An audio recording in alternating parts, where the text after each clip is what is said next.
estamos com saúde, se estamos conseguindo viver e produzir um pouquinho, acho que a coisa está indo bem, né? Acho que esses tempos têm feito eu continuar me movimentando. Na verdade, eu nunca parei, né? Bastante, mas de dentro de casa. Saí só para buscar uma certidão de nascimento. Já voltei muito rapidamente. Você está Com um conseguindo ficar novo quietinha? nome! Mostra para nós. Você está conseguindo ficar quietinha aí? Mostra a certidão, bicha. Mostra! Bem, enfim, como a Pisce, só que eu tenho a certidão aqui, olha lá. Ah, querida! Eu vim mostrar a minha certidão na live. Não, ela vai procurar, ela vai, imagina. E aí... Porque é isso, né? Então, agora eu sou Carolina Yara Ramos de Oliveira, oficialmente, né? Então, tem essa coisa boa da quarentena. Eu tenho pintado mandalas também. E eu tenho gostado, assim. Tem sido uma experimentação artística legal com as cores e tal.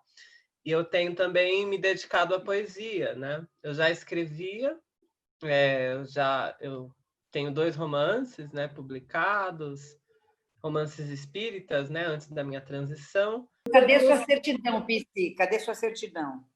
Exato, eu mostrei. Ah lá. Mostra, deixa eu ver. Olha. Pisci bruxa. Conseguiu Pisci bruxa? É demais. Deram print. Eu tenho segurado na terapia. Eu estou sozinha, né? Eu moro sozinha, eu e 2 gatas. E eu tenho aproveitado para trabalhar, assim, para ocupar com o trabalho. Meu orientador de pesquisa também tem sido quase um terapeuta, me ajudado a focar. Isso me ajudou, né, a avançar com a minha pesquisa, a organizar melhor como que vai ser os planos de trabalho. Eu estudo biomedicalização das crianças vivendo com HIV. A gente está tentando fazer um paralelo com a PrEP, tentar entender um pouco PrEP para adolescentes e tal. Então, a primeira dificuldade é que a gente ficou... a gente foi ficando com a gente, né? A gente foi ficando com a gente. E o que a gente aprende quando a gente está com a gente, Carolina? Primeiro que, assim, já é um puta acesso. Eu não gosto da palavra privilégio, né? Mas eu acho que é um puta acesso poder estar em casa, né?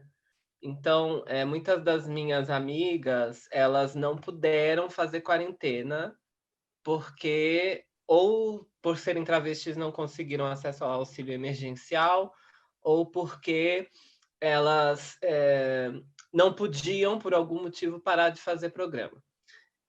Então, o fato de eu estar em casa já era um plus, assim, né? Porque muitas das minhas não puderam, né, ter esse encontro consigo na calma de uma quarentena. Esse é o primeiro ponto, né?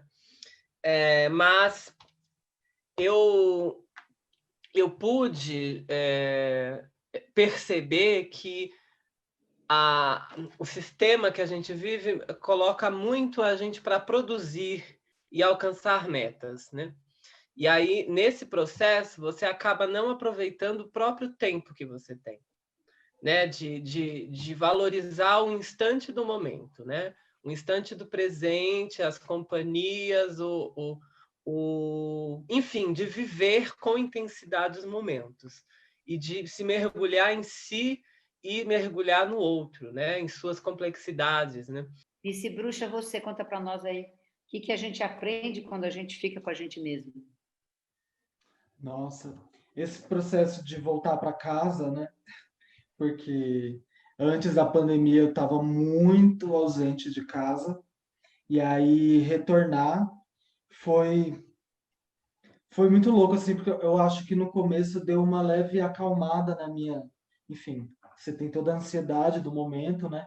Mas pensando em relação a circular na rua sendo uma travesti, eu acho que ficar dentro de casa deu uma aliviada um pouco nessa ansiedade, sabe? Porque a sensação que eu tenho, muitas de nós temos, é que sai de casa, parece que você está indo para a guerra. A todo momento, só de ir na padaria. Então, nesse sentido, deu uma aliviada. E aí eu fiquei muito tempo em casa e fiquei, enfim, acho que foi muito bom, né, a gente ter ficado alguns meses também aqui, né, antes de você ir embora. Foi importante para a gente conversar, para a gente, sei lá, se restabelecer também, né?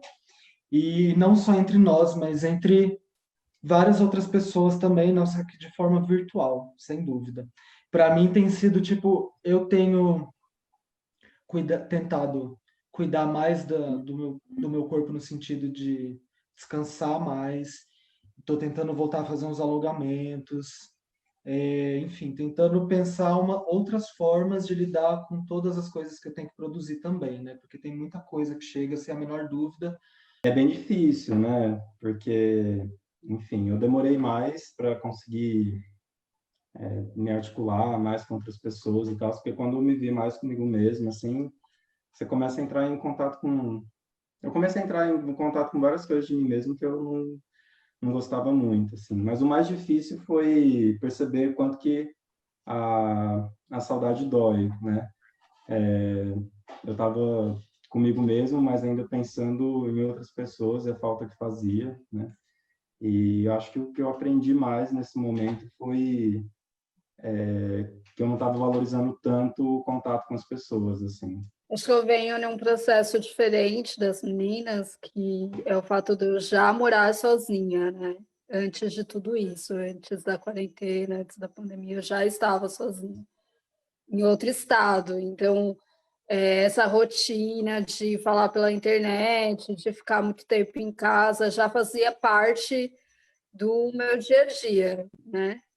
E aí, com a quarentena, acho que eu precisei lidar um pouco, aprender a lidar com a carga de notícias que chega, né? E não só notícias pela mídia, né? Pelos veículos de comunicação, mas as notícias de quem está longe, né? Minha família é toda de São Paulo, minhas amigas, a maioria estão em São Paulo. Então, aprender a lidar com a angústia de pegar tudo meio que pela metade, né? Várias informações e ficar com aquela preocupação se estão se cuidando, se estão na quarentena. Então, acho que as primeiras semanas foi um pouco organizar isso. Eu já ouvi algumas críticas do movimento social, todo mundo adora a louca, né? Mas que é difícil, às vezes, uma interlocução, uma troca ou uma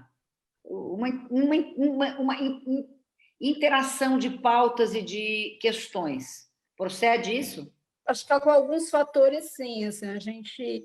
É o que eu estou falando, o fato da gente não ser uma rede institucionalizada, a gente não é vinculada, sei lá, à RNP ou à rede de jovens. Então, a gente consegue fazer críticas mais contundentes, que eu acho que se a gente tivesse à frente da rede nacional, por exemplo, a gente não faria. Chamar a gente de radical, sendo que o doutor Esper Callas, a quem eu direto estou encontrando em comitê de acompanhamento de pesquisa e tal,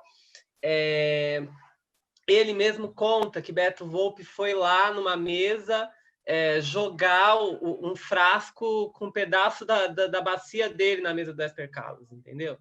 Por causa do AVT. Né? Porque o AVT, estavam lá falando que o AVT era uma maravilha, que ia ser a revolução da AIDS, e o Beto Volpi foi lá e jogou o frasco nos catedráticos da USP e falou: o que vocês estão fazendo estão me matando também. Né? Então, eu acho que a louca, inclusive, é até um pouco... eu não lembro da gente ter jogado frasco nenhum de pedaço do nosso corpo em mesa de ninguém. Assim. Mas o que eu estou dizendo é que sempre existiu alas... em todos os movimentos sociais que vão ser mais moderadas e alas que vão ser mais radicais. E é necessário que seja assim. A forma como a louca tem feito a discussão é muito para colocar em evidência os problemas estruturais e institucionais, né? Sei lá, reivindicar direitos e reclamar de um processo de avanço de mercantilização da saúde, sabe? Ou de tornar tudo muito biológico, medicamentoso, né? Essas questões elas acabam apagando as vivências das pessoas, desconsiderando as diferentes realidades das pessoas. E eu acho que isso é uma coisa que a gente tem trazido há muito tempo já, né? E que não é uma novidade, como a gente já falou. Mas eu acho que Isso, nesse momento de pandemia, a gente começa a ver, a gente tem mais uma oportunidade de ver como as estruturas e como as instituições construíram uma coisa que não dá possibilidade de vida para determinados corpos.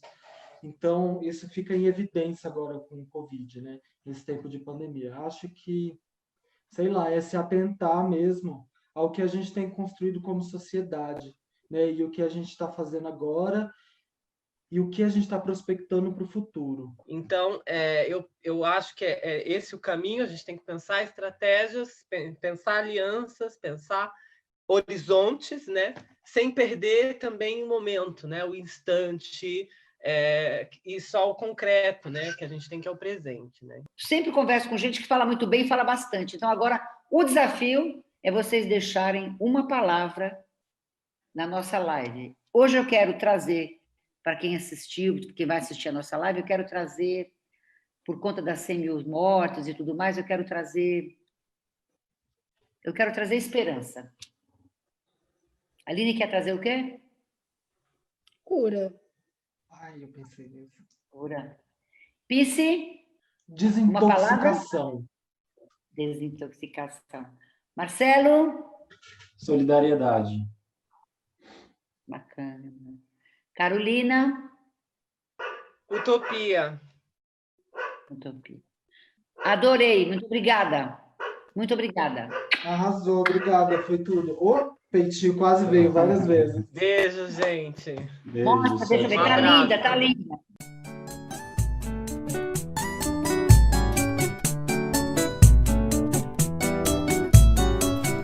Fique em casa e se cuide, que eu me quero com saúde e também vou me cuidar.